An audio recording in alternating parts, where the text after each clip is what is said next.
Hey YouTube, how you doing? Kevin here coming at you with another video. Okay, so you're probably like, what is that thing? Well, this right here is the remnants of a nightmare. Okay, I picked this up today. I picked up a Kawasaki KE100 1983 POS junk bike. I mean, just everything's missing on it. Only good for parts. And I did a video earlier, but it did not. There's no audio on it, nothing. So I apologize for that, but I had already taken it apart. So I'm going to go over what I did and what I found. Okay, first off, the starter shaft. You can see how boogered up it is. I actually had, it was so boogered up, I actually had the file on the side over here, just a little bit. There was 2 bumps. I couldn't get the side cover off. And they had already tried grinding it prior to that. And look how bad the thing is. Look at the drain. Not the drain. The sight. It's at an angle. It's stripped out. Look at that. It looks like they took a hammer to it. Really bad. So it had a missing or broken bolt here. I just loosened all of them up, and that's when I realized everything was going on. So anyway, let's go back into what I found. Okay, so I pulled the cylinder head off, and this is what I found in the cylinder head. That's what it looks like inside there. Really nice, huh, guys? Like it's never been ran before. So they got a new plug. The head is really clean, and I noticed that the head gasket was on backwards. It wasn't lined up with the cylinder. So I pulled the piston off. It's got a new wrist pin, new piston. This is what the piston looks like right there. Brand new, standard piston. Okay. And I noticed something. Head blow by on a brand new piston, which is kind of confusing to me. And then it's got a wear mark here, a heavy wear mark. Same spot on the other side. And then one right there. And there's just a lot of just beating on this thing. Okay, fair enough. But it's got new rings on it and everything else. So they put new rings on it, new wrist pin and bearing. Okay. Confused, but alright, working on it. They did a top end to it. So then I'm looking in the cylinder, I'm like, wow, that cylinder is pretty clean in there, except for the very bottom has rust on it. I'm like, whoa, rust? On a nickel solid coat. I'm like, wait, I just had a cylinder bored out. This thing's heavy. It's like a boat anchor. So I flip it around, right? Oh, first off, you can see the head gasket where it's blown. Okay, you can see where it's been leaking. Most likely because it was on backwards. Then I flip it over, and it's a steel sleeve. They put a steel sleeve in the, what do you call it there? In the head, in the jug. And then you can see where the transfer is right there. Aluminum transfer, I don't know if you can see that or not. There's like aluminum transfer there, and on the other side, I'm like, they whooped it. They whooped the sleeve. Either A, it wasn't true when they put it in, or they didn't machine the jug properly, and then when they forced it in, it bent it, or when they broke it in, overheated it and whooped it. I'm like, that's crazy. So I have a KE100 with a steel sleeve. That thing's heavy. When you do something like that, first off, the heat transfer to the coolant fins is slower, so you get more heat out of the motor, which is not good. It's heavier, so your power to weight ratio goes down. And then, if you don't do them right, I don't know if you can see it or not, this is the exhaust port right here. And let me see if I can find a flashlight. I don't know if I know where my flashlight went.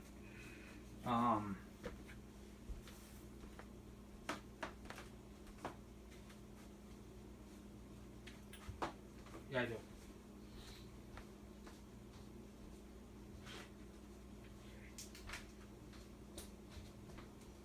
Perfect. Okay.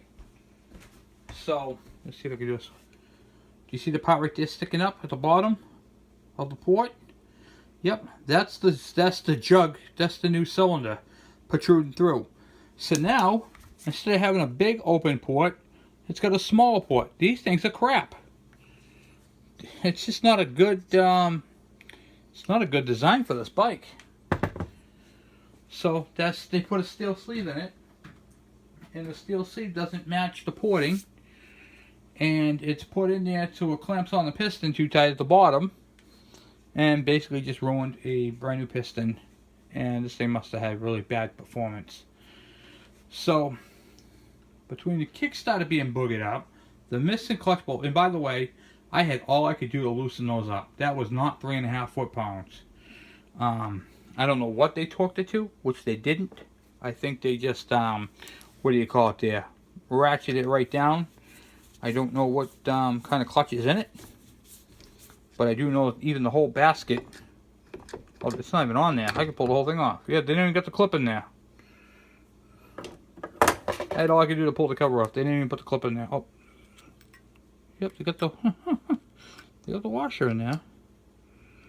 Man, this thing is so messed up. This bike is just a nightmare. Can you imagine that? Didn't even put the clip in there. I bet you that's where all the metal is. Wow. Can you believe that, guys? This thing is just hammered right from the get-go. There's no it's got metal flakes all throughout this thing. The there's so much damage to it for what? You know what I mean? Like, what were you doing? Stuff like that just blows my mind. Like, how you can have so many things wrong with one particular bike. It's almost like you just don't care. Like you give up, you know? Clearly, they haven't been watching my videos. Wow. Just blows my mind how bad something like that can be. I'm sitting in my car. Thing's not even on there. But they have the side cover on.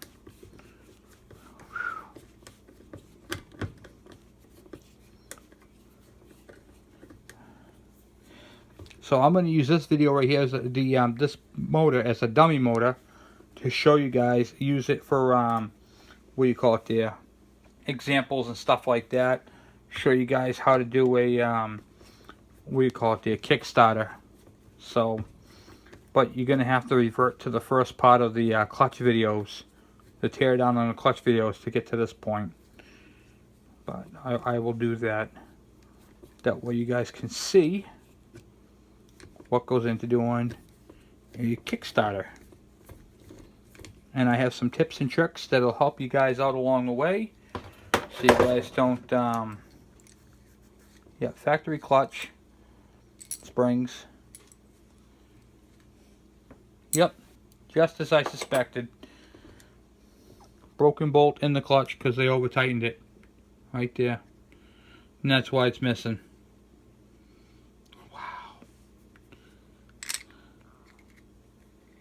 Clutch is probably smoked too, right?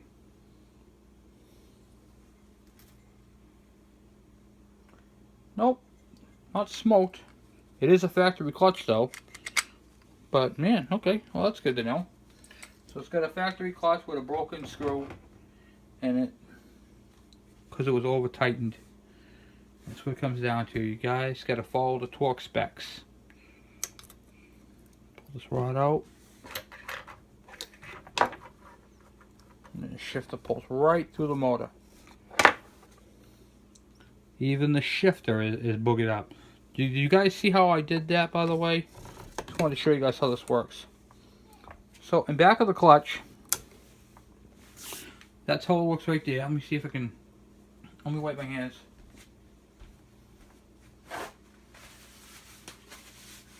There. When you have a shifter,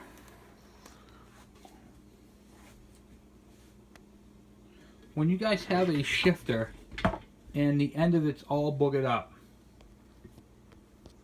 like that right there, and you can't put a shaft on it, like a shifter on it, because it just strips it right out, then I'm going to show you guys how to replace that. So you watch my video on tear down on the clutch, okay? That's the first thing you do. You watch my video on the clutch. How you do the clutch. When you take the basket off, oh, where are you guys? When you remove the basket from the shaft, it goes right here, the clutch. When you slide this whole basket off, after your basket is off, watch how easy it is to get the shaft out. Okay? See the wheel right here? That's your detent wheel for the shifting, for the gears. When you pull on your shifter lever, it moves, it turns this drum. Now watch this. I'm going to push down on here on this lever. See this lever right here connected? Push down on it and pull it out towards me. And now I can just grab the whole shaft and slide the whole shaft right out. And there is your bad shaft right there. And that's how easy it is to replace the shifter lever.